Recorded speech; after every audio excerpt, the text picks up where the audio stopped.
आज असगर वजाहत की कहानी स्विमिंग पूल का सारांश में बताऊंगी। असगर वजाहत हिंदी के बहुमुखी प्रतिभा के धनी हैं। അസ്ഗർ വജാഹത്ത് ഹിന്ദിയിലെ ബഹുമുഖി പ്രതിഭാസമ്പന്നനാണ്. ബഹുമുഖി പ്രതിഭ എന്ന് പറഞ്ഞാൽ സാഹിത്യത്തിൻ്റെ പല മേഖലകളിലും കഴിവ് തെളിയിച്ച വ്യക്തികളെയാണ് ബഹുമുഖി പ്രതിഭാസമ്പന്നനെന്ന് പറയുന്നത്. ഇദ്ദേഹം കഹാനി, उपन्यास, नाटक, यात्रा आख्यान आदि विधाओं में उन्होंने प्रथम श्रेणी की कृतियाँ दी हैं. ഇദ്ദേഹം കഹാനി എന്ന് പറഞ്ഞ കഥ, ഉപന്യാസ് എന്ന് പറഞ്ഞ നോവൽ, നാടക്, യാത്രാ ആഖ്യാൻ എന്ന് പറഞ്ഞ യാത്രാ വിവരണം, അപ്പം ഇങ്ങനെ മുതലായ എല്ലാ സാഹിത്യത്തിൻ്റെ എല്ലാ മേഖലകളിലും അദ്ദേഹം ഒന്നാന്തരം പ്രഥം ശ്രേണി എന്ന് പറഞ്ഞാൽ ഫസ്റ്റ് ക്ലാസ് ഒന്നാന്തരം കൃതികൾ നൽകിയിട്ടുണ്ട്. संवाद शैली में उन्होंने अनेक कहानियाँ लिखी है. संवाद शैली ഡയലോഗ് എന്ന് പറയുന്നത് പോലുള്ള ശൈലിയിലാണ് അദ്ദേഹം കുറേ കഥകൾ രചിച്ചിട്ടുള്ളത്. ഗുരു ചേല സംവാദ് എന്നത് ഒരു കഹാനിയാണ്. മറ്റൊരു കഹാനിയാണ് മുഖ്യമന്ത്രി और ഡെമോക്രസിയ. ഇത് രണ്ടും സംവാദ ശൈലിയിൽ രചിച്ചിട്ടുള്ളത് ആണ്. ഉൻകി ഏക്ക് വ്യംഗ്യാത്മക കഹാനി ഹെ സ്വിമ്മിംഗ് പൂൾ. വ്യംഗ്യാത്മക എന്ന് പറഞ്ഞാൽ ഹാസ്യാസ്പദമായ ഒരു സ്റ്റോറിയാണ് സ്വിമ്മിംഗ് പൂൾ എന്നുള്ളത്. कहानी का नायक अपने घर में मेहमानों को आमंत्रित करता है. കഹാനിയിലെ നായകയായ ലേഖക് തന്നെ എന്ത് ചെയ്യുകയാണ്, തൻ്റെ വീട്ടിൽ മെഹമാനോങ്കോ, മെഹമാൻ എന്ന് പറഞ്ഞ അതിഥി, ഗസ്റ്റിനെ ആമന്ത്രിത് കർത്താഹെ. ആമന്ത്രിത് കർണ എന്ന് പറഞ്ഞാൽ ക്ഷണിക്കുക, ഇൻവൈറ്റ് ചെയ്യുക. കഹാനിയിലെ നായക് തൻ്റെ വീട്ടിൽ അതിഥികളെ ക്ഷണിച്ച് വരുത്തിയിട്ടുണ്ട്. ഉന്മേം ഏക്ക് VIP भी है. അതിൽ ഒരാൾ ഭയങ്കരമായ വലിയ ഒരു VIP തന്നെയാണ്. अन्य मेहमानों से बातें करते समय कहानी के नायक की दृष्टि अपनी पत्नी पर पड़ती है तो उसे डर लगता है कि पत्नी उस VIP से अपनी समस्या बताकर इज्जत खराब न कर दे. അന്യ മെഹമാൻ, മറ്റുള്ള മെഹമാൻ എന്ന് പറഞ്ഞാൽ ഗസ്റ്റ്, മറ്റുള്ള ഗസ്റ്റിനോടൊക്കെ സംസാരിച്ചുകൊണ്ട് വർത്തമാനം പറഞ്ഞുകൊണ്ട് നമ്മുടെ കഹാനിയിലെ നായകൻ്റെ ദൃഷ്ടി തൻ്റെ പത്നിയുടെ മേലെ പതിക്കുന്നു. പത്നിയെ ഒന്ന് നോക്കുന്നു. അപ്പോഴും അദ്ദേഹം പേടിച്ചു പോകുന്നു. എന്തുകൊണ്ടെന്നാൽ പത്നി ആ VIPയോട് തൻ്റെ സമസ്യയെക്കുറിച്ച്, സമസ്യ എന്ന് പറഞ്ഞ പ്രോബ്ലം, തൻ്റെ പ്രോബ്ലം പറഞ്ഞിട്ട് അഭിമാനം കളയരുതേ. ഇസ്സത്ത് എന്ന് പറഞ്ഞാൽ അഭിമാനം, ഖരാബ് കർണ മോശമാക്കുക, അതായത് അഭിമാനം കളയരുതേ എന്ന പേടിയാണ് നമ്മുടെ കഥയിലെ നായകന് ഉള്ളത്. जब तक कहानी का नायक पत्नी और VIP के पास पहुंचता है तब तक उसकी पत्नी अपने घर के सामने वाले गंदे नाले की समस्या के बारे में बता चुकी है. എപ്പോഴാണോ കഥയിലെ നായകൻ പത്നിയും VIPയും സംസാരിക്കുന്നിടത്തേക്ക് എത്തിയത്, അപ്പോഴത്തേക്കും തൻ്റെ പത്നി തൻ്റെ വീടിന് മുമ്പിലുള്ള ഗന്ധാനാല എന്ന് പറഞ്ഞാൽ അഴുക്ക് പിടിച്ച തോട്, ഡ്രെയിനേജിൻ്റെ ആ പ്രോബ്ലം, ഡ്രെയിനേജിൻ്റെ പ്രോബ്ലത്തെ പറ്റി പറഞ്ഞു കഴിഞ്ഞിരിക്കുന്നു. കഹാനി കാ നായക് ഖാമോശ് ന രഹ് സക തോ വോ ബോലാം. കഹാനിയിലെ നായകന് ഖാമോശ് രഹിന എന്ന് പറഞ്ഞാൽ നിശബ്ദനായിരിക്കുക. ഇവിടെ നിശബ്ദനായിരിക്കാൻ സാധിച്ചില്ല. അതുകൊണ്ട് അദ്ദേഹം പറഞ്ഞു, അരേ ചോടോ ഠീക്ക് ഹോ ജായേഗ. അത് വിട്ടേക്കൂ, എല്ലാം ശരിയാകും എന്ന് പറഞ്ഞു. തബ് ഉസ്കി പത്നി ഗുസ്സേമേ ബോലി. അപ്പം ആ നായകൻ്റെ പത്നി ദേഷ്യത്തോടെ പറയുകയാണ്. ഗുസ്സ എന്ന് പറഞ്ഞാൽ ദേഷ്യത്തോടെ പറഞ്ഞു, आपको क्या है, सुबह घर से निकल जाते हैं तो रात में वापस आते हैं. जो दिन भर घर में रहता हो उससे पूछिए कि क्या गुजरती है. അപ്പോൾ പത്നി ദേഷ്യത്തോടെ എന്തു പറഞ്ഞു, ആപ്കോ ക്യാ ഹെ, താങ്കൾക്ക് എന്താ, നിങ്ങൾ രാവിലെ വീട്ടിൽ നിന്നും ഇറങ്ങുന്നു, അതുകൊണ്ട് പിന്നീട് രാത്രിയാകുമ്പോഴാണ് തിരിച്ചു വരുന്നതും. വാപ്പസാന എന്ന് പറഞ്ഞാൽ തിരിച്ചു വരിക. പകൽ ഉണ്ടാകുകയില്ല, പകൽ വീട്ടിൽ കാണുകയില്ല. ആരാണോ പകൽ മുഴുവനും വീടിനകത്തുള്ളത് അവരോട് ചോദിക്കൂ എന്താണ് ഇവിടെ നടക്കുന്നത് എന്ന്. അപ്പോൾ അങ്ങനെ ദേഷ്യത്തോടെ പത്നി പറഞ്ഞു. कहानी का नायक गंदे नाले की समस्या को छोटी बात समझता है. तो पत्नी इससे लंबे अरसे से हल न करने वाली समस्या मानती है. കഹാനിയിലെ നായക് നമ്മുടെ ഗന്ധാനാല, അഴുക്ക് പിടിച്ച ഈ നാല എന്ന് പറഞ്ഞാൽ തോട്, ഈ അഴുക്ക് പിടിച്ച തോടിനെ, അതായത് ഡ്രെയിനേജിൻ്റെ സമസ്യയെ ചെറിയൊരു കാര്യമായിട്ടാണ് കരുതുന്നത്. പക്ഷെങ്കിൽ പത്നിയാണെങ്കിലോ ഇതിന് വലിയ ലംബേ അർസ എന്ന് പറഞ്ഞ സമയമാണ്, കാലം, വളരെ കാലമായിട്ട് പരിഹരിക്കാൻ പറ്റാത്ത ഒരു സമസ്യയായിട്ട് കരുതുകയാണ്. ഹൽ കർണ എന്ന് പറഞ്ഞാൽ പരിഹരിക്കുക. ഇവിടെ ഹൽ ന കർണേ വാലി സമസ്യ, പരിഹാരം ഉണ്ടാകാത്ത ഒരു സമസ്യയായിട്ട് കരുതുന്നു. उस नाले में से बदबू आती है, उसमें सुअर लौटते हैं और आसपास वाले निगाह बचाकर उसमें गंदगी फेंक जाते हैं. അപ്പോൾ അവിടുത്തെ നാട്ടുകാർ അവിടെ എന്തൊക്കെ ചെയ്യുന്നു നമുക്ക് നോക്കാം. ഉസ് നാലേമേം സെ ബദ്ബു ആത്തി ഹെ, ആ നാലയിൽ നിന്നും, തോടിൽ നിന്നും ബദ്ബു എന്ന് പറഞ്ഞാൽ ദുർഗന്ധം വരുന്നു. ഉസ്മേ സുവർ ലൂട്ടുത്തേഹ്യം, അതിൽ കിടന്ന് പന്നികൾ കിടന്നുരുളുന്നു. और ആസ്പാസ് വാലെ നിഗാഹ് ബച്ചാക്കർ, ആസ്പാസ് വാലെ എന്ന് പറഞ്ഞാൽ ചുറ്റുമുള്ളവർ, അടുത്ത ആളുകൾ എന്ത് ചെയ്യുകയാണ്, കണ്ണു വെട്ടിച്ചിട്ട്, നിഗാഹ് എന്ന് പറഞ്ഞാൽ ദൃഷ്ടി എന്നാണ്, ദൃഷ്ടിയിൽ നിന്നും കാണാതെ, അതായത് കണ്ണ് വെട്ടിച്ചിട്ട് അതിൽ മാലിന്യങ്ങൾ, ഗന്ദഗി എന്ന് പറഞ്ഞാൽ മാലിന്യം, ഫേങ്കിന എന്ന് പറഞ്ഞാൽ എറിയുക, ഗന്ദഗി മാലിന്യങ്ങൾ കൊണ്ട് എറിയുകയും ചെയ്യുന്നു. അപ്പോൾ ഇങ്ങനെ ആ തോടിനെ വൃത്തികേടാക്കുകയാണ്. അനേക ബാർ सरकारी कर्मचारी या नगरपालिका के सदस्य से शिकायतें की तो कोई फ़ायदा नहीं हुआ. अनेक बार, കുറേ പ്രാവശ്യമായിട്ട് സർക്കാരി കർമ്മചാരി, ഗവൺമെൻറ് വർക്കേഴ്സിനോട്, അല്ലെങ്കിൽ നഗരപാലികയ്ക്ക് സദസ്യസെ, നഗരപാലിക എന്ന് പറഞ്ഞാൽ മുനിസിപ്പാലിറ്റിയിലെ മെമ്പേഴ്സിനോടും കംപ്ലൈൻറ്റ് പറഞ്ഞു. ഷിക്കായത്ത് എന്ന് പറഞ്ഞാൽ കംപ്ലൈൻറ്റ്, കുറേ പ്രാവശ്യം കംപ്ലൈൻറ്റ് പറഞ്ഞു. എന്നിട്ടും കോയി ഫായദ നഹി ഹുവ, ഒരു പ്രയോജനവും ഉണ്ടായില്ല. ഫായദ എന്ന് പറഞ്ഞാൽ പ്രയോജനം.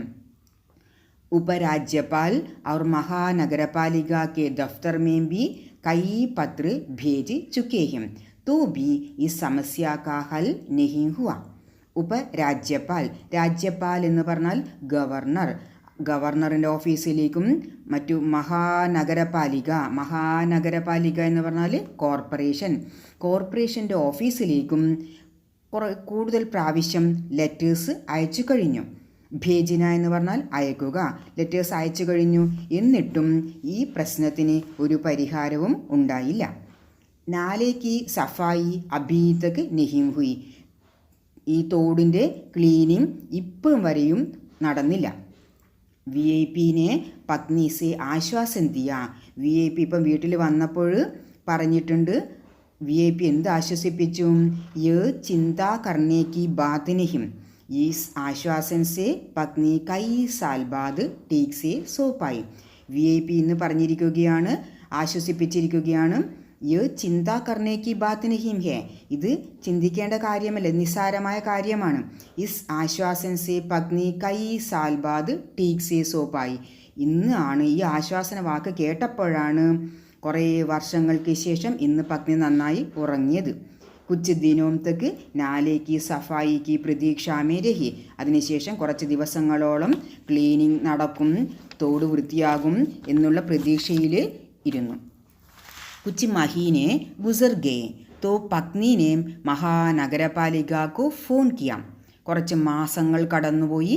എന്നിട്ട് അപ്പോഴും പത്നി ഒരു ദിവസം മഹാനഗരപാലിക കോർപ്പറേഷനിൻ്റെ ഓഫീസിലേക്ക് ഫോൺ ചെയ്തു. വഹാം സെ ഉത്തർ മില കി നാല സാഫ് കിയാ ജായേഗ, അവിടെ നിന്നും ഉത്തരം ലഭിച്ചു. കോർപ്പറേഷൻ്റെ ഓഫീസിൽ നിന്നും ഉത്തരം കിട്ടിയത് എന്താ? നാല സാഫ് കിയാ ജായേഗ, തോട് ക്ലീനാക്കപ്പെടും, വൃത്തിയാക്കപ്പെടും എന്ന് ഫോൺ ലഭിച്ചു. ഫിർ എന്ന് ഉത്തരം ലഭിച്ചു. ഫിർ കുച്ച് മഹീനെ ഗുസരെ तो पत्नी ने VIP के ऑफिस फ़ोन किए तो उत्तर मिला कि वे दौरों पर थे. കുറച്ച് മാസങ്ങൾ കഴിഞ്ഞു. അപ്പോൾ പത്നി VIP-യുടെ ഓഫീസിലേക്ക് ഫോൺ ചെയ്തു. അപ്പോൾ ഉത്തരം ലഭിച്ചു, വേ ദൗരെ പർത്തെ വിദേശോ മേന്തേ കി സമ്പർക്ക് ഹോഹി നഹി സക്ത. VIP-യുടെ ഓഫീസിൽ നിന്നും ഉത്തരം ലഭിച്ചത് എന്താണെന്ന് വെച്ചാൽ, അവർ ദൗരവും പർത്തെ, ദൗര എന്ന് പറഞ്ഞാൽ കറങ്ങൽ, അതായത് ടൂറിലാണ്, വിദേശ രാജ്യങ്ങളിലാണ്, അതുകൊണ്ട് കോണ്ടാക്റ്റ് ചെയ്യാൻ സാധിക്കുകയില്ല എന്ന ഉത്തരമാണ് ലഭിച്ചത്. ഫിർ മഹീനോം ബാദ് VIP സെ സമ്പർക്ക് ഹുവ. പിന്നീട് മാസങ്ങൾ കടന്നുപോയി. പിന്നീട് ഒരു പ്രാവശ്യം VIP കോണ്ടാക്റ്റ് ചെയ്യാൻ പറ്റി. അപ്പോൾ ആശ്വാസൻ മില, ഇങ്ങനെ ആശ്വസിപ്പിച്ചു. കി കാം ഹോ ജായേഗ ചിന്താ മത് കീജിയേ. അപ്പോൾ ആശ്വസിപ്പിച്ചത് എന്താ? കാം ഹോ ജായേഗ, പണി നടക്കും, ചിന്തിക്കേണ്ട ആവശ്യമില്ല, വിട്ടേക്കൂ എന്ന ഉത്തരമാണ് ലഭിച്ചത്. पत्नी मंत्रालय से लेकर सभी दफ्तरों के चक्कर काटने लगी, तब भी सिर्फ हाम हाम हाम जैसे आश्वासन मिलते रहे, लेकिन कोई कार्यवाही नहीं हुई. പത്നി അതിനുശേഷം മന്ത്രാലയ സെ ലേക്കർ, പത്നി മന്ത്രാലയ എന്ന് പറഞ്ഞാൽ മിനിസ്ട്രി മുതൽ എല്ലാ ദഫ്തർ എന്ന് പറഞ്ഞാൽ ഓഫീസ്, എല്ലാ ഓഫീസുകളിലും ചക്കർ കാട്ടിനയിലേക്ക്, ചക്കർ കാട്ടിന എന്ന് പറഞ്ഞാൽ കറങ്ങി നടക്കാൻ തുടങ്ങി. ഓഫീസുകളൊക്കെ കയറി ഇറങ്ങാൻ തുടങ്ങി. അപ്പോഴും സിർഫ് എന്ന് പറഞ്ഞാൽ വെറും ഉത്തരം കിട്ടുന്നത് എന്തുമാത്രമാണ്? ഹാം യേസ് എന്നുള്ള ഉത്തരം മാത്രമാണ് ലഭിച്ചത്. കൊയ് കാര്യവാഹി നഹീം ഹുയി, ഒരു കാര്യവാഹി എന്ന് പറഞ്ഞാൽ നടപടി, ആക്ഷൻ, ഒരു ആക്ഷനും ഉണ്ടായിരുന്നില്ല. एक दिन कहानी का नायक दफ्तर से लौट आया तो पत्नी ने कहा कि नाले में बहुत से फूल बहते देखे हैं.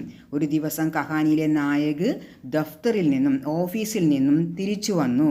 അപ്പോൾ പത്നി പറഞ്ഞു, നാലേമേ ബഹുത് സേ ഫൂൽ ബഹത്തെ ദേഖേ ഹം, തോട്ടിൽ കുറേ പുഷ്പങ്ങൾ ഒഴുകുന്നത് കണ്ടു എന്ന് പറഞ്ഞു. ദോ ചാർ ദിനോം ബാദ് കിതാബേം ബഹത്തി ദേഖി, 2-3 ദിവസങ്ങൾക്ക് ശേഷം കുറച്ച് പുസ്തകങ്ങൾ ഒഴുകി നടക്കുന്നത് കണ്ടു.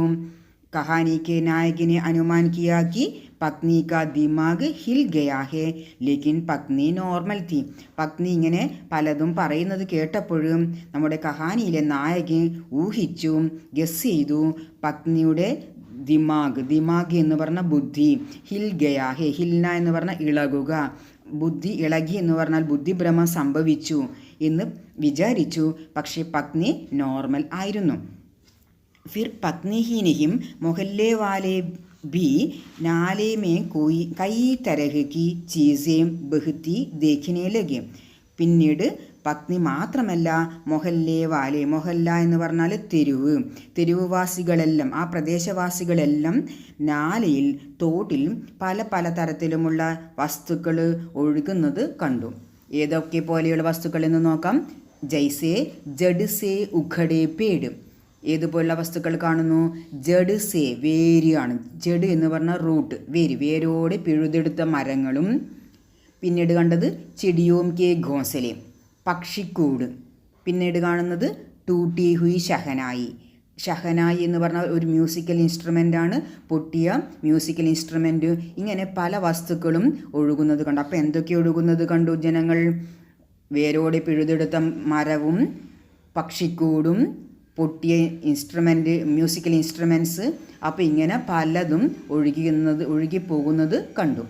एक दिन नायक जब देर से रात घर वापस आता है तो पत्नी बताती है कि आज मैंने VIP को नाले में तैरते देखा था. ഒരു ദിവസം നായകൻ വീട്ടിൽ ലേറ്റായിട്ട് വീട്ടിൽ തിരിച്ചെത്തുന്നു. അപ്പോൾ പത്നി പറയുകയാണ്, ആജ് മേനെ VIP को नाले में तैरते देखा था, ഞാൻ ഇന്ന് VIPയെ ഈ തോട്ടിൽ, അതായത് ഈ കനാലിൽ നീന്തുന്നത് കണ്ടു എന്ന് പറഞ്ഞു. വഹ് ബഹുത് ഖുശ് ലഗ് രഹേ തെ, അവൻ വളരെയധികം സന്തോഷവാനായിരുന്നു. നാലേമേ ഡുബക്കിയ ലഗാ രഹേ തെ, നാലിൽ, ഈ തോട്ടിൽ ഡുബക്കിയ ലഗാന എന്ന് പറഞ്ഞു കഴിഞ്ഞാൽ നാടൻ ഭാഷയിൽ ഓതിരം കുത്തുക എന്ന് പറയും, അതായത് മുങ്ങുക. ഈ തോട്ടിൽ മുങ്ങുന്നത് കാണുന്നു. ഹസ് രഹേത്യം, അവൻ പോരാതെ ചിരിച്ചുകൊണ്ടിരിക്കുകയാണ്. കിൽക്കാരിയാമാർന എന്ന് പറഞ്ഞാൽ ഹർഷധ്വനി മുഴക്കുക, ഹർഷാരവം മുഴക്കുന്നു. ഉച്ചൽ കൂത് രഹേത്യം, തുള്ളിച്ചാടുന്നു. ജൈസ ലോഗ് സ്വിമ്മിംഗ് പൂൾ മേ കർത്തേഹം, ഏതുപോലെയാണോ ജനങ്ങൾ സ്വിമ്മിംഗ് പൂളിൽ ചെയ്യുന്നത് അതുപോലെ ഈ VIP ഈ തോട്ടിൽ ഇങ്ങനെ നീന്തുകയാണ്. ഇത്രയുമാണ് സ്റ്റോറി. ഇനി ഈ സ്റ്റോറിയുടെ കൺക്ലൂഷനാണ്, ലാസ്റ്റ് പാരഗ്രാഫാണ് അടുത്ത് പറയുന്നത്. इस कहानी में कहानीकार ने भारत की सामाजिक व्यवस्था पर करारा व्यंग्य किया है. ഈ സ്റ്റോറിയിൽ നമ്മുടെ കഹാനിക്കാരായ അസ്ഗർ വജാഹത്ത് ഭാരതത്തിലെ സാമാജിക് വ്യവസ്ഥ എന്ന് പറഞ്ഞാൽ സാമൂഹ്യ സ്ഥിതിയെ കരാര വ്യംഗ്യക്കിയാകെ, വ്യംഗ്യകർണ എന്നവർ പരിഹസിക്കുക, തീക്ഷ്ണമായി പരിഹസിക്കുകയാണ്, കഠിനമായി പരിഹസിക്കുകയാണ് ചെയ്തിരിക്കുന്നത്. സർക്കാരി കാര്യാലയോं में मेज़ पर फाइलें भरना. സർക്കാരി കാര്യാലയം എന്ന് പറഞ്ഞാൽ ഓഫീസ്, ഗവൺമെൻറ് ഓഫീസിൽ മേശപ്പുറത്ത് ഫയലുകൾ നിറയുക എന്നത് നമ്മൾ കാണുന്നതാണ്. അപ്പോൾ ഇതിനെയും വേറൊരു കാര്യം, ചോട്ടി ശിക്കായത്തോം പർ കാര്യവാഹി ന ഹോന. ചെറിയ കംപ്ലൈൻറ്റിന് പോലും നടപടികൾ എടുക്കാതിരിക്കുക. അത് രണ്ടാമതൊരു പ്രശ്നം. ആഹിസ്താച്ചാൽ, മെല്ലെ പോക്ക്, ഫയലുകളൊന്നും നീങ്ങാതെ കുറേ കാലം എടുത്തുകൊണ്ട് പ്രവർത്തിക്കുക എന്നത്, മെല്ലെ പോക്ക്, അതൊരു മൂന്നാമതൊരു സംഗതിയാണ്. സാധാരണ ലോകോം കാ ദഫ്തരോ മേ ചക്കർ കാട്ടന. സാധാരണ ജനങ്ങൾ പ്രശ്നം പരിഹരിച്ച് കിട്ടുവാൻ വേണ്ടി ഓഫീസുകളിൽ കയറി ഇറങ്ങുക. ചക്കർ കാട്ടന എന്ന് പറഞ്ഞാൽ കറങ്ങി നടക്കുക. അപ്പോൾ ഇങ്ങനെ സാധാരണ ജനങ്ങൾ ഓഫീസുകളിൽ കറങ്ങി നടക്കുന്നത് ഒരു പ്രവൃത്തിയാണ്. ടെലിഫോൺ കർണേ പർ അധികാരിയോം കാ സമ്പർക്ക് ന ഹോന. ടെലിഫോൺ ചെയ്തു കഴിഞ്ഞാലും അധികാരി എന്ന് പറഞ്ഞാൽ ഓഫീസേഴ്സിനെ കോണ്ടാക്ട് ചെയ്യാൻ പറ്റാതിരിക്കുക, അത് ഒരു പ്രശ്നമാണ്. അടുത്തത് അധികാരിയോം കാ ബഹുത്ത് വ്യസ്ത് ഹോന. അധികാരികൾ, ഓഫീസേഴ്സ് എപ്പോഴും വ്യസ്ത് ഹോന എന്ന് പറഞ്ഞാൽ ബിസി ആവുക, ഭയങ്കര തിരക്കിലാണ് എന്ന ഉത്തരമാണ് കിട്ടുന്നത്. അപ്പോൾ അതൊരു സമസ്യയാണ്. അധികാരിയോം കി ചാഹ് ഹോ തോ ക്ഷണ മാത്ര സേ ഗന്ധേ നാലേം കോ സ്വിമ്മിംഗ് പൂൾ ബനാന. അധികാരികൾ, ഓഫീസേഴ്സ് ആഗ്രഹിക്കുകയാണെങ്കിൽ ഒരു ക്ഷണനേരം കൊണ്ട്, ചെറിയ കാലം കൊണ്ട് തന്നെ അഴുക്കുചാലും എന്താവുകയാണ്, സ്വിമ്മിംഗ് പൂളായിട്ട് മാറുന്നു. ഇങ്ങനെയുള്ള പല കാര്യങ്ങളെയാണ്, പല പ്രോബ്ലംസിനെയാണ് कार्यालय से संबंधित बातों को स्वाभाविक ढंग से कहानीकार ने इसमें प्रस्तुत किया है. ഇങ്ങനെ പല തരത്തിലുള്ള പ്രശ്നങ്ങളെ ഓഫീസിൽ നടക്കുന്നതായ ഓഫീസുമായി ബന്ധപ്പെട്ട കാര്യങ്ങളെയാണ് സഹജവും സ്വാഭാവികമായ രീതിയിൽ കഹാനിക്കാർ ഇതിൽ അവതരിപ്പിച്ചിരിക്കുന്നത്. വർത്തമാൻ की विसंगतियों और विद्रुपताओं को पहचानना और अधिकारियों की आंखें खुलाना कहानीकार का उद्देश्य है. വർത്തമാൻ സന്ദർഭത്തിൽ വിസംഗതി എന്ന് പറഞ്ഞാൽ വിരോധാഭാസം. അപ്പോൾ ഓഫീസിൽ ഇഷ്ടംപോലെ വർക്ക് അവിടെ കിടക്കുകയാണ്, മേശപ്പുറത്ത് ഫയലുകൾ കൂടിക്കിടക്കുകയാണ്, പക്ഷേ ഒരു കാര്യവും പ്രവർത്തിക്കുന്നില്ല. അപ്പോൾ നമ്മൾ അവിടെ കാണുന്നത് എന്താ, വിരോധാഭാസമാണ്. അപ്പോൾ ഇന്നത്തെ കാലഘട്ടത്തിലുള്ള വിരോധാഭാസവും വിദ്രൂപത എന്ന് പറഞ്ഞാലും വിരോധാഭാസം തന്നെയാണ്. അപ്പം വിരോധാഭാസങ്ങളെ തിരിച്ചറിയുകയും, പിന്നെ അധികാരിയോം കി ആംഖേം ഖുലാന, ഓഫീസേഴ്സിൻ്റെ കണ്ണു തുറപ്പിക്കുകയും ആണ് കഹാനിക്കാരൻ്റെ ഉദ്ദേശ്യം. कहानी कला की दृष्टि से ये सफल कहानी ही है.